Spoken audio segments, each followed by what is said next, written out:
오늘은 예수님의 3대 권세, 또 다른 말로 말하면 중보의 3직이라는 주제로 말씀을 전하고자 합니다.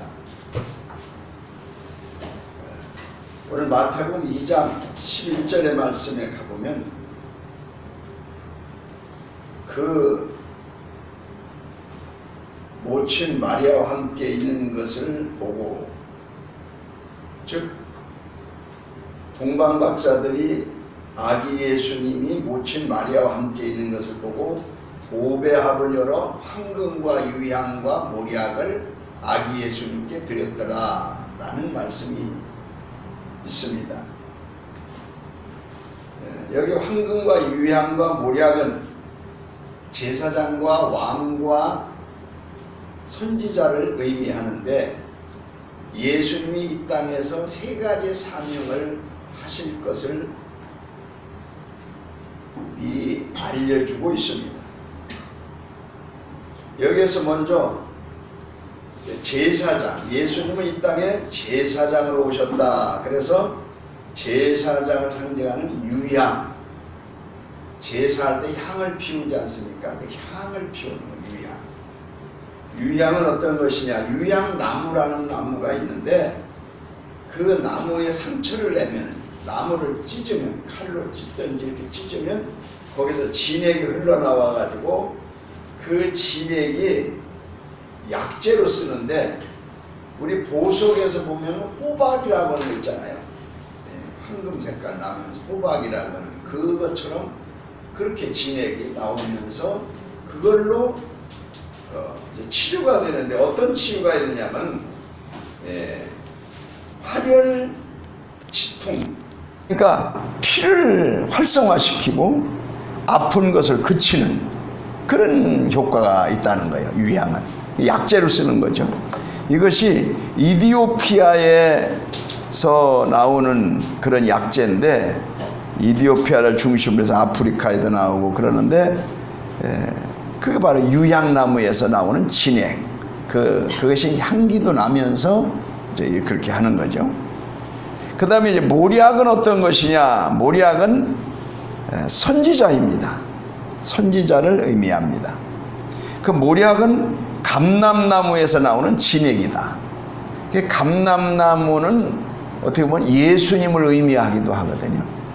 그 예수님이 몸짓고 피 흘려서 고통을 당하면서 거기에서 엘리 라마 사박다니, 나의 하나님 나의 하나님 하면서 그 희생의 애절한 기도와 함께 그 감람나무가 찢어지는 것 같은 그런 절규의 가상칠언이 있습니다. 그 감람나무 진액에서 나오는데, 이것도 약재로 쓰이는데, 이 몰약은 혈액이 순환되고 통증이 완화되면서 소염제, 우리 몸은 병이 다 염증이 있어 병이 난다는데 염증을 없애주는, 그래서 모두 이것도 약재라는 것입니다. 그 다음에 이제 황금은 왕을 의미하는 거죠. 그 옛날에 왕궁에 가면 의자도 황금이고 모자도 황금 모자고 다 그렇잖아요. 옷도 황금색이고, 부귀영화를 상징하는 그런 예수님은 왕중왕이다. 왕중의 최고의 왕이다. 이런 거죠. 그래서 몰약이라고 하는 것은 그 아프리카 소말리아 이런 데서 나오는 약재인데, 아플 때, 배 아플 때, 여성들에게 월경통 이런 때 쓰여지는 약재라고 합니다. 그런데 이 모든 약재가 향기가 나는 겁니다. 이것은 예수 그리스도의 향기, 그리스도의 향기를 의미하는 것이죠. 자, 오늘 여기에서 예수님은 뭘로 오셨냐? 선지자로 오셨다는 겁니다. 마태복음 1장 22절에 보니까 이 모든 일이 된 것은 주께서 선지자로 하신 말씀을 이루려 하심이라. 말씀을 성취하기 위해서 예수님 오셨다. 이사야 선지자가 예언했고, 요엘 선지자가 예언했고, 구약에는 선지자들이 예수님 메시아가 올 것을 예언했는데, 그 예언을 성취하기 위해서 예수님 오셨고, 그 성취하는 것이 바로 세 가지: 선지자로, 왕으로, 제사장으로 이렇게 성취했다는 거죠. 마태복음 21장 46절에 보니까 예수를 잡고자 하나 무리를 무서워하니 이는 저희가 예수를 선지자로 알미더라. 그 모든 악한 무리들이 예수를 잡고자 하지만 예수를 선지자로 알고서 함부로 손을 못 댔다는 거예요. 초기에는. 마태복음 7장 15절에 보니까 거짓 선지자들을 삼가라. 양의 옷을 입고 너에게 나오나 속은 노략질하는 이라. 참 선지자가 있고 거짓 선지자가 있어요. 참 종교가 있고 거짓 종교가 있어요. 참 신자가 있고 거짓 신자가 있어요. 참 목자가 있고 거짓 목회자가 있어요. 그러니까 참된 그런 선지자가 있는데 선지자 중에 선지자는 예수 그리스도다. 예수님은 선지자 중에 선지자다. 선지자라는 것은 먼저 선자 알지자 선지, 먼저 아는 사람, 하나님의 뜻을 먼저 아는 사람, 인간들보다 먼저 아는 사람, 막 예언적으로 앞으로 어떻게 될 것이다, 어떻게 된다, 이렇게 아주 미리 먼저 알고. 또 선견자라는 말도 나와요. 구약에서 보면 먼저 아는 사람이 먼저 보는 거죠. 볼견자, 먼저 본다. 선견자, 선지자. 또 선각자라는 말이 나옵니다. 깨달을 각자, 먼저 깨닫는다. 우리는 선지자, 선견자, 선각자, 뭐 또 같은 의미인데, 이런 그 예수님은 먼저 알고 먼저 깨닫고 먼저 말씀하시고. 그래서 선지자 중에 아무도 귀신의 정체를 몰랐어요. 귀신이라는 말이 구약에는 없잖아요. 나오는 게 없어요. 마귀 사탄은 뭐 창세기에 좀 나오지만은 선지자들이 그런 걸 내쫓은 사람도 없고 본 사람도 없어요. 제사장도 그렇고. 근데 예수님이 딱 등장하면서 귀신아, 사탄아, 물러가라. 보고서 얘기하거든요. 남들은 못 봤는데 예수님은 봤어요. 선견자. 그리고 뭐 내쫓아버렸어요. 그랬더니 막 소리를 지르면서 귀신들이 나가고 돼지떼들에게도 나가고 악한 그 귀신들이 미친 여자에게서 나가고 이런 역사가 일어난 거죠. 벌써 확실히 다르죠. 선지자 중에 선지자가 누구냐? 예수님이. 그래서 누구보다도 앞일을 예수님이 먼저 보고 말씀하신 선지자다. 그 다음에 예수님은 어떤 사람이냐? 제사장이라는 거예요. 제사장. 제사장은 뭐냐? 인류의 죄를 짊어지고 마지막 갈보리 산상에서 영원한 제사의 속죄의 제사를 이루사 다시는 제사를 지내지 않고도 양이나 소나 염소를 잡지 않고도 우리의 인간의 죄, 나의 죄, 여러분의 죄를, 믿는 자의 죄를, 회개하는 자들의 죄를 다 속죄해 주신 줄로 믿습니다.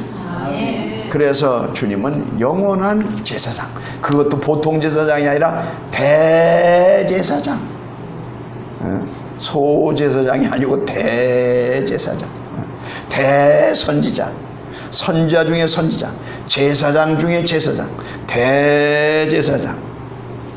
그런데 육신적으로 엉터리 대제사장들이 예수님을 죽이려고 하는 거예요. 마태복음 27장 1절에 새벽에 모든 대제사장들과 백성의 장로들이 예수를 죽이려고 함께 의논하고, 인간들끼리 제사장 만들어 놓고 그 제사장이 예수님 진짜 대제사장을 죽여버리려고 하는 거예요. 이것이 바로 인간 세상에서 시기와 질투와 악한 영에 사로잡힌 자들에 대한 그런 사건들이죠. 그래서 예수님, 참 대제사장 되신 예수님은 가짜 대제사장들에게 죽음을 당합니다. 마가복음 14장 1절에 보니까 이틀이 지나면 유월절과 무교절이라 대제사장들과 서기관들이 예수를 꾀어 잡아 죽일 방책을 구하며, 가짜 대제사장들이 유월절날에 예수를 죽여야 된다. 예수. 유월절은 언제죠? 이스라엘에 해방된 날, 애굽에서 해방된 날, 출애굽한 날. 우리나라로 말하면 8월 15일 같이 일제압제에서 해방된 날, 축제죠. 기쁜 날이죠. 신나는 날이죠. 거기에 더 신나는 일 한 가지는 모든 예수를 시기하는 자들, 백성들이 예수를 죽이면 더 신날 것이다, 이렇게 생각을 해서 예수를 그날 죽이는 거예요. 그리고 바라바 강도를 기쁜 날이기 때문에 풀어주는 거예요. 이 세상의 법은 이런 엉터리들이 있거든요. 예수님은 잘못이 없고 죄가 없는데도 죽이고 강도는 풀어주고, 그래서 모든 법 중에서 십계명과 이런 하나님 말씀의 법이 최초로 있었는데 이 하나님의 법을 어기고 인간의 법을 만들어 놓고 인간의 법이 하나님의 법을 짓밟는 경우들이 많아요. 그래서 우리는 하나님의 법과 인간의 법이 대치될 때에 하나님의 법을 우선으로 해야 될 줄로 믿습니다.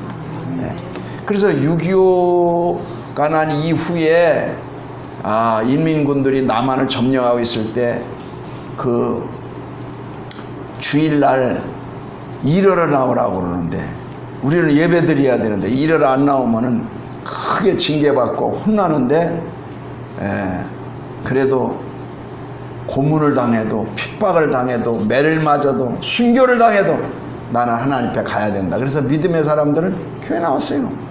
그 교회 나와서 그 뒤로 큰 곤욕을 치렀어도 하나님 앞에 나온 거예요. 왜?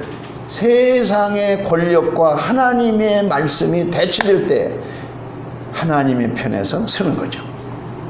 그것이 하나님의 역사입니다. 우리가 죄를 지었을 때 우리는 사람들은 다 부족하기 때문에 죄 속에 살기가 쉬워요. 그러나 죄를 지었을 때에 마음이 편안함이 없으면 그 사람은 구원받은 사람입니다. 주일 빠졌을 때 주일을 안 지켰는데 마음이 껄쩍지근해. 꼭 오강으로 물 떠먹은 것 비슷해.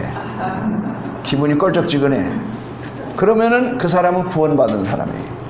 구원받은 사람일수록 가능한. 그러나 주일을 안 지켰는데 오히려 홀가분하니 기분이 좋아. 이렇게 편하고 좋은데 그냥 시간도 널널하니 그냥 헌금도 안 내고 얼마나 좋아 이게 그냥. 그러면 구원받지 못한 사람이에요. 그 잣대가 바로 거기에 있는 겁니다. 하나님 앞에 손해를 봐도 힘들어도 헌금을 드리고 봉사를 하고 일해도 힘들어, 육신은 힘들어도 마음에 보람이 있고 마음속에서 평안이 있고 기쁨이 있어. 그런 사람은 하나님이 함께하는 사람이에요. 그런데 괜히 그냥 내가 재수없이 잘못 걸려갖고 목사님한테 찍혀가지고 그냥 굉장히 그냥 내가 혼자 일만 이렇게 하고 그냥 어떻게 그냥 내가 혼자 그렇게 봉을 써가지고 그냥 헌금만 하게 되고 그냥 바가지를 그냥 아주 왕바가지를 써가지고 재수 더럽게 없네 이렇게 생각하는 사람이 있다면 이 사람은 구원받지 못한 사람이에요. 우리 하나님의 나라에서 이 영의 사람이 알아보거든요. 속 사람이 알아봐요. 그래서 고린도후서 13장 5절에 보면 내 속에 그리스도께서 계신 것을 내가 스스로 알지 못하느냐. 그렇지 않으면 너는 버리운 자니라. 하나님께 버린 자다. 그런 얘기. 그러므로 오늘 우리가 내 속에 계신 주님은 내 영혼과 하나가 돼서 우리 속으로 속 사람이 느낌을 보면은 알게 되는 줄로 믿습니다. 마태복음 27장 12절에 보니까 대제사장들과 장로들이 고소를 당하되 대제사장들과 장로들에게 예수님께서 고소를 당하되 아무 대답도 아니하신지라. 예수님은 누구한테 고소당했어요? 대제사장한테. 진짜 대제사장인 구주 예수님이 고소당했어. 세상의 가짜 장로들한테 진짜 왕중왕이신 우리 주님이 고소를 당했어. 고소를 당했어요. 그래서 대개 보면은 이런 그 시기 질투와 이런 것들이 같은 유에 있는 사람들이 그게 무서운 거예요. 짐승이 인간을 죽이는 게 아니라 사람이 사람을 죽여요. 같은 동료가. 그래서 예수님도 그랬잖아요. 원수가 내 집안의 식군이라. 원수가 식군이라. 같이 있는 사람들이 같이 있는 사람들. 그래서 예수님은 대제사장들, 장로들, 그런 종교 지도자들에 의해서 고소를 당하게 되고 그들이 선동하는 것에 의해서 뭣도 모르는 백성들이 그런 마음에 선동을 해서 같이 예수를 십자가에 못 박아라 해가지고서 예수를 빌라도에 넘겨가지고 엉터리 재판으로 죽이게 된 거죠. 마태복음 15장 10절에 보니까 이는 그가 대제사장들이 시기로 예수를 넘겨줄 줄을 알미르라. 시기요. 그냥 자기들은 말만 제사장이고 대제사장이지 거드름만 피우지 아무 능력이 없거든. 아무 권세가 없어요. 그러나 예수님은 진짜 선지자 중에 선지자로 말씀을 증거할 때 권세 있는 자의 외침이 돼서 많은 무리가 따르렀고, 예수님은 대제사장이 돼서 인간의 죄를 위해서 한꺼번에 죄의 제물로 돌아가셔서 인류의 죄를 다 속죄하셨고, 왕중왕이 돼서 예수님이 말씀하시면 그대로 바다도 잠잠하고 죽은 자도 살아나고 병도 떠나가고 귀신도 나가고, 왕의 말에 불복종할 수가 없잖아요. 왕은 절대자인데. 그러니까 온 우주가 주님의 말씀에 천지도 이렇게 막 떠는 거예요. 바람도 그치게 하고 풍랑도 잔잔하게 하고 죽은 사람도 일어나게 하고. 참 이렇게 왕이니까, 우주의 왕이신 왕중왕이신 그분 권세가 대단하니까 인간들은 그 앞에서 초라하게 그지었거든. 그러면은 그 앞에서 자기를 다 내려놓고 주여 나는 아무것도 아닙니다. 나는 말 한 막대기만도 못합니다. 이렇게 겸손하게 내려놓으면 주님으로부터 사랑을 받을 텐데, 이게 진짜 자기가 막 그렇게 약하니까 오히려 강한 자를 막 누르려고 막 강하게 일어나서 예수를 십자가에 못 박아 죽이게 한 것이죠. 그래서 찬양에도 이런 게 있어요. 약할 때 강함 대신 주, 뭐 이런 찬양 있잖아요. 우리 인간은 약할 때 주님으로부터 강한 힘을 얻습니다. 이 말은 무슨 얘기냐? 주여 나는 약합니다. 나는 힘이 없습니다. 나는 주님이 도와줘야 하면 나는 아무것도 못합니다. 이럴 때 주님으로부터 더 은혜를 주시고 힘을 주시고 역사를 해주신다고요. 주님 안 도와줘도 나 할 수 있어요. 더러워서 도와달라고 안 할 거예요 이제. 이런 식으로 나가고, 나 능력 있어요. 나 능력 있어. 내가 알아서 내가 돈도 벌고, 나 능력 있어. 내가 열심히 운동해서 건강도 지키고, 주님 도와줘 안 해도 돼요. 이런 식으로 나가면은 그 사람은 정말 하나님 앞에 강하게 보이면, 인간적으로 육신적으로 세상적으로 강하게 보이면 그 사람은 하나님의 도움을 받지 못합니다. 그리고 어려운 위기에 처할 때에 정말 사망의 음침한 골짜기로 들어갈 수밖에 없습니다. 그래서 사도 바울은 뭐라고 말했습니까? 자기는 죄인의 개수입니다. 자기의 약함을 얘기했어요. 나는 만삭되지 못해서 난 자입니다. 나의 부족함을 자랑할 것뿐이밖에 없습니다. 이러면서 아주 낮아지거든요. 모든 걸 다 내려놓거든. 내려놓은 거예요. 그래서 이런 거예요. 되게 세상에서도 보면은 여자가 아주 강하고 잘난 척하면은 그런 사람들이 사랑을 많이 못 받는데요. 왜냐하면은 여자가 능력이 있어요. 돈도 많이 벌어요. 똑똑해요. 배운 것도 많아요.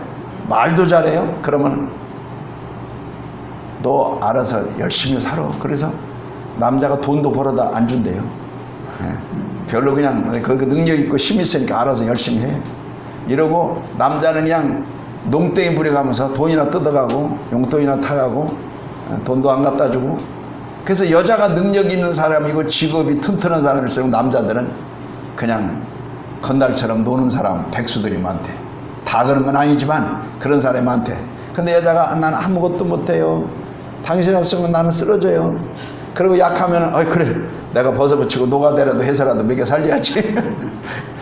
이러는 식인데 뭐 다 그런 것만은 아니지만, 그런데 우리 하나님 앞에서도 신랑 되신 예수님, 나는 아무것도 못해요. 내가 아무리 주님 뜻대로 살려고 해도 나는 이렇게 연약해요. 주님 도와줘 않으면 나는 오늘도 못 살아요. 도와주세요.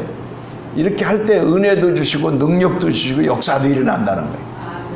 그래서 주님 앞에도 우리가 모든 일을 다 내려놓고 나의 약함을 자랑할 때에 우리 주님 우리에게 역사해 주실 줄로 믿습니다. 그 다음에 우리 주님은 진짜 능력 있으신 분이에요. 약한 자 같지만 능력 있습니다.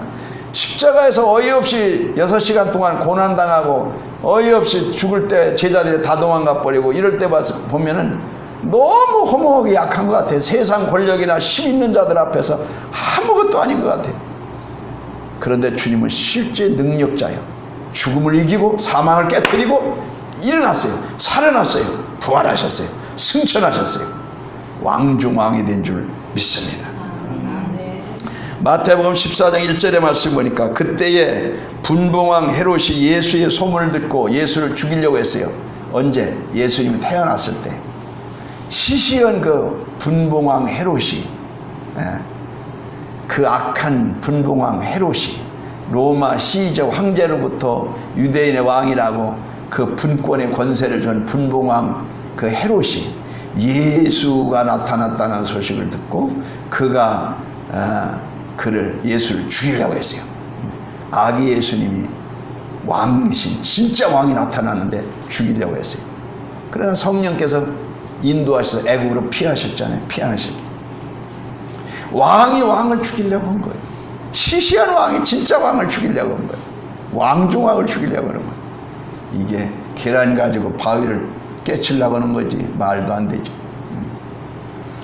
시편 145편 1절의 말씀에 보니까 이런 말씀이 있어요. 시편 145편 1절에 왕이신 나의 하나님이여 내가 주를 높이고 영원히 주의 이름을 송축하리이다. 시편 기자가 그랬어요. 왕이신 나의 하나님이시. 하나님 진짜 여러분이 왕입니까? 그렇게 믿는 사람이 흔치 않아요. 왕이면 뭐예요? 그 왕의 명령이면 내가 하고 싶어도 안 하는 거예요. 왕의 명령이면 내가 안 하고 싶어도 하는 거예요. 왕의 명령이면 내가 안 가고 싶어도 가는 거예요. 왕의 명령이면 가고 싶어도 안 가는 거예요. 이 왕이라고 하는 이 내용 속에는 많은 의미가 내포되어 있습니다. 왕중왕. 그냥 시시한 사람 몇 명 모이고 왕이 아니에요. 우리나라 세계적으로는 국가의 최고 통치자 중에 최고 작은 나라가 1000명 되는 국가도 있대요. 1000명밖에 안 돼, 인구가. 그런데 그 중에서도 최고 통치자가 있어요, 나라 중에서. 근데 주 하나님은 우주의 왕이야. 하늘과 땅과 땅속까지, 지옥과 천국까지 우주의 왕이야. 그 왕이 우리의 아버지이신 줄로 믿습니다. 여러분 행복합니다. 그렇기 때문에 왕중왕이신 그 하나님 앞에 왕중왕이신 나의 아버지 하나님이시여 나의 일생을 주께 맡깁니다. 왕의 행차에 따르게 나이다. 이러면서 그분을 의지할 때 그분은 우리 한 사람 한 사람까지 우리가 특별히 약할 때, 특별히 보잘것없을 때, 특별히 우리가 힘이 없을 때에, 눈물을 흘릴 때에, 병들었을 때, 약할 때 우리를 붙잡아 주시는 줄 믿습니다. 그리고 그런 사람들을 위해서 세상은 권력 있고 돈 있고 빽 있고 잘난 사람들에게만 힘을 주지만 그렇지 않은 사람들은 쳐다도 안 보지만 우리 주님은 반대로 그런 연약한 자들을 붙잡아 주시고 그런 불쌍한 자들을 사랑해 주시고 그렇게 힘이 없다고 하는 자들에게 힘을 주시는 그런 능력의 주님이신 줄 믿습니다. 주님은 마지막에 이 땅에 오실 때에 요한계시록 19장 16절에 보니까 왕중왕으로 오시는데 그 옷과 다리에 이름 쓴 것이 있으니 만왕의 왕이요 만주의 주라 하시더라. 다리에 이름을 썼어요. 만왕의 왕이야. 만주의 주. 이게 누가 주인이요? 내 거야. 주인들이 다 있어요. 이건 누가 주인이야? 다 자기 주인들이 있어요. 그러나 그 주인들 중에 만주의 많은 주인들 중에 진짜 주인은 주님이시오. 왜? 그분이 창조주이기 때문에. 우리 로드, 우리 주님이 창조주이시란 말이죠. 그래서 그 주님이, 주인이 이 땅에 오심을 때, 그 재림하실 때 우리 그분을 의지하고 살았던 우리들은 다 승리하며 영생과 행복의 나라로 인도해 주실 줄 믿습니다. 그러므로 예수님의 세 가지의 권세가 굉장히 중요하고 이 권세를 우리가 인정하고 의지하고 그 권세는 우리 모두에게 큰 의미와 영향이 있습니다. 예수님은 대제사장이 되셔서 대제사장으로 우리의 영원한 죄까지 다 주님이 감당하신 줄 믿습니다. 주님이 다 감당하셨어요. 그래서 우리는 양과 소를 잡아 제사 지내지 않습니다. 그러나 내 몸으로 산제사 드립니다. 내 몸으로 오늘도 마음을 바쳐 산제사를 드립니다. 그분은 선지자입니다. 그래서 영원히 마지막 이 세상 끝날까지 모든 것을 알고 계시고 예언하신 것이 성취하십니다. 우리 개인의 마지막 세상 떠날 날도 어떻게 죽을지도 주님은 아십니다. 그리고 우리 개인까지도 주님은 간섭하시고 지도해 주시는 줄로 믿습니다. 그리고 주님은 왕중왕이십니다. 이 세상 수많은 나라의 통치자들이 있지만은 그 중에 최고의 권세를 가진 그분을 의지하고 그분을 두려워하고 그분을 사랑하면서 나의 마음속에 그 왕을 모시고 사는 나도 존귀한 사람이다. 자존감을 가지고 존귀한 사람이다. 왜? 왕을 모셨으니까. 왕을 모셨으니까. 귀신을 모신 사람하고 다르죠. 세상에 잡된 생각하고 사는 사람하고 다르죠. 거룩한 왕을 모신 우리들, 그 왕을 모시고 사는 나는 존귀한 사람이다. 아주 귀하게 생각하시기 바랍니다. 예수님 짜리 인생, 우리 자신은 귀한 자다. 왕을 모셨으니까, 왕이 나를 인도하시니까, 왕과 함께 가니까 얼마나 감사합니까? 왕과 함께 가니까. 예, 제가 이제 그 군대는 갔다 왔는데, 제가 군대 뭘로 제대했는지 아세요? 제가 군대를 아주 높은 계급으로 제대했습니다. 몰랐죠? 네, 몰랐어요. 높은 계급으로 제대. 아주 김일성이가 제일 무서워하는 계급이에요. 그 계급이 뭐냐면 뭐요? 병장도 아니고 소위, 그 다음 뭐요? 중위, 그 다음에 대위, 그 다음에 뭐죠? 방위. 이 방위가 굉장히 센 거거든요. 근데 이 방위가 그래도 하나님의 은혜로 그 군대 갔을 때 얼마나 그냥 기합도 많이 받고 훈련소에서 그렇게 막 고통을 당하고 그랬는데, 그냥 해변가에 보초를 쓰면은 맨날 그냥 그 빠따 맞고 기합 받고 그랬을 때 우리 아버지한테 가서 나 이거 도저히 근무 못 쓰겠다고 이거 방위복 입고서 저 해변가에서 보초 쓰고 하는데 너 맨날 힘들어가지고 안 되겠다 그랬더니 우리 아버지가 내가 중대장한테 백을 좀 써서 다른 데로 빼줄 테니까, 행정병으로 너를 빼줄 테니까 좀 기다려보라고 그래서 담배를 한 2보를 사다 줬대요. 그러고 잘 좀 봐달라고 그랬는데 소식이 없는 거야. 몇 달이 지나도. 우리 아버지는 백으로 가지고는 안 되겠다. 우리 하나님 아버지 왕중왕의 백을 가져야지. 하나님 앞에 기도를 딱 했더니 하나님이 딱 응답이 온 거예요. 그 대대에 행정부는 행정병이 하나 있을 것이다. 그렇게 딱 오는 거예요. 그 행정병한테 전화를 딱 걸어가지고 나 전도사인데 저기 한번 만납시다. 이래가지고 하라고는 감동이 왔어요. 그래서 내가 사복으로 딱 갈아입고 저 당진 읍내 다방에 딱 나와서 이제 토요일 날 와가지고 오후 시간 있을 때 나와서 사복으로 딱 입고 그러고서 전화를 딱 일반 전화로 걸어서 대대에 걸어가지고 행정실 걸어서 거기 예수 믿는 사람 누구 좀 바꿔달라고 그랬어요. 그랬더니 야 김병장 너 교회 다니지? 이거 받아봐. 그러더니 탁 그 사람이 봤더니 뭐 병장 안무개입니다 그래. 교회 나가시죠? 나 교회 나간다고. 신앙생활하는 기독교인이라고. 왜 그러시냐고. 나 전도사인데 왜 거기 계급으로 따지면 내가 지거든. 그러니까 나는 이제 교회 계급으로 따져야 돼. 교인이고 나는 전도사인데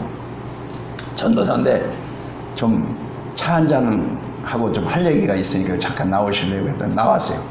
나와서 쓸 때 내가 다 얘기를 했어요. 내가 이렇게 근무하기가 힘들고 또 하나님께 기도했더니 하나님 다 응답 주시기를 대대에 예수 믿는 행정병이 하나 있을 텐데 그 사람한테 부탁하면 된다고 내가 응답받고 용기를 내서 내가 이렇게 오늘 전화를 용기를 내서 별로고 했다고 했더니 아 잘하셨다고.